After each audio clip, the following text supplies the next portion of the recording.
Welcome to Module 5 of an Introduction to Engineering Vibration.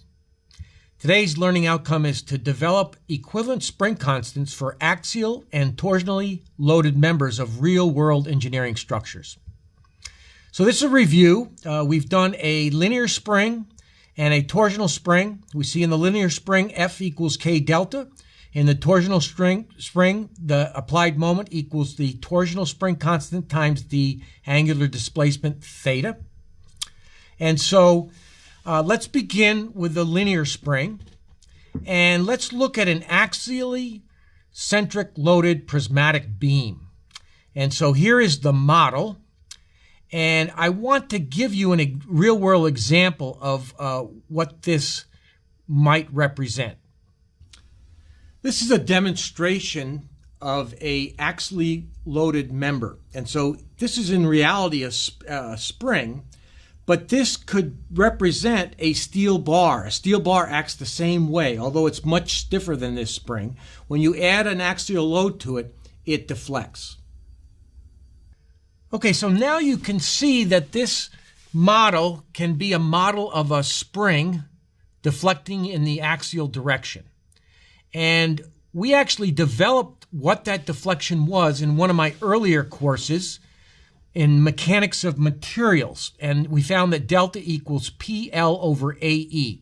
And so I'd like to go ahead and look at that earlier course and see how I developed that. So here's our our perfectly plastic linear elastic assumption.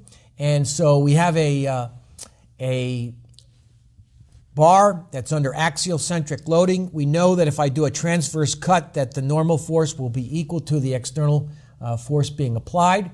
And we define normal stress as the force per unit area perpendicular to the cut surface, and the normal strain is elongation per unit length.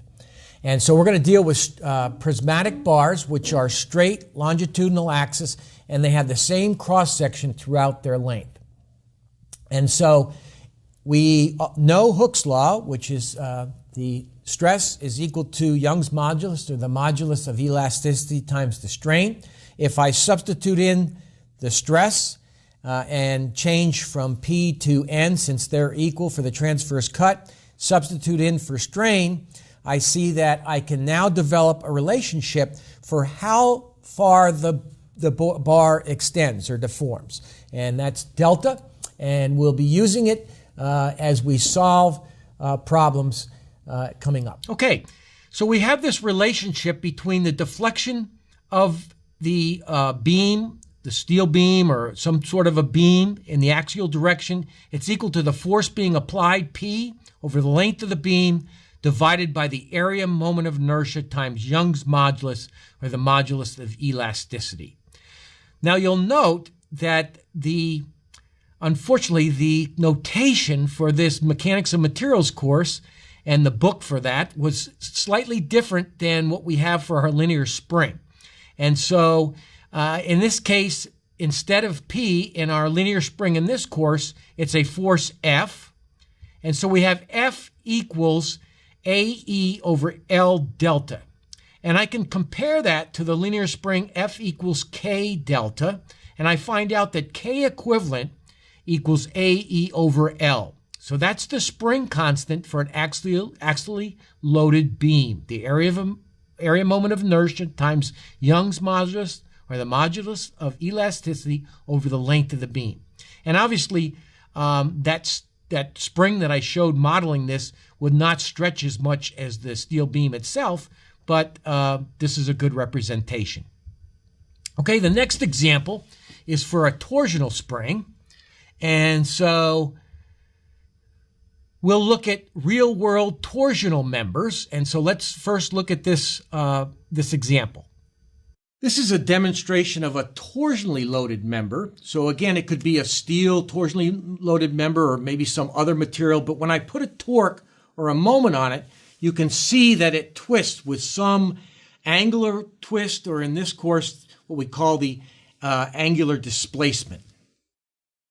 Okay, in this example, this shows a torsionally loaded beam, And this was again covered in one of my earlier courses.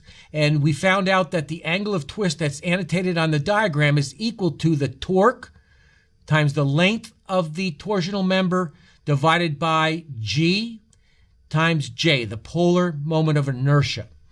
And so with that, you'll again see that the notation is different. And so phi, the angle of twist, is the same as theta in this course, or the angular displacement.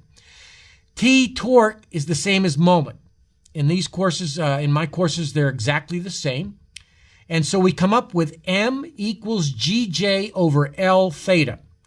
And if we compare that to M equals KT theta, we find out that the equivalent torsional spring constant is GJ over L. And so, again, you can see that these ideal elements represent real-world engineering structures. And so as a summary, in this module, we developed equivalent spring constants for two real-world engineering structures, one axially loaded and one torsionally loaded. See you next time.